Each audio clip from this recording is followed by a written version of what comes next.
Eugene. Hey, congratulations for Sylvie's Love. Thank you, Gig. Who is that on your lap? Oh, this is my cat, Nina. She somehow knows I'm always on a Zoom interview. There you go. What's Hey, happening? so tell us where the original idea came from for Sylvie's Love. It was just really born out of looking at old family photos and seeing that, there was not really the same kind of life I was seeing in these photos of my family were not being depicted on screen. So I wanted to kind of show a different way of looking at African Americans in this country. And so during that particular time, usually it's set, when we set something in the 60s, we're focusing primarily on the civil rights movement.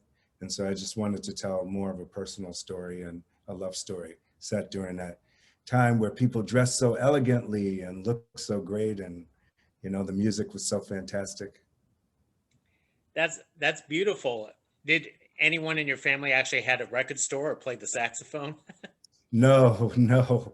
But I grew up in Harlem, and there were many record stores like that on 125th Street when I was a kid growing up. And I'd go into them all. I'd make my rounds. Now, one of the things I found fascinating about your film, because it could easily be two movies. Could you talk about, basically trying to do Sylvie's story and then Robert's story? Yeah, I mean, I think that they kind of run parallel to each other. And the point is just how, there are people you meet in your life who, even if you spend time away from them, when you come back together, you can just pick right back up and continue like no time has passed. So I wanted to show them both kind of what was happening in their lives and what happens when they come together and when they go apart and come together, and how the external forces in their life affect what happens to them in their relationship. Excellent. And one more thing.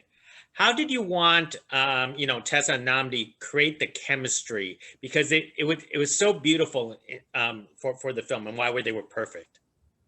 Yeah, I mean, we really we looked at a lot of classic love stories. We looked at, Robert Redford and Barbra Streisand. We looked at Billy D. Williams and Diana Ross. We looked at Sidney Poitier and Diane Carroll, and we watched those movies and saw the way they interacted.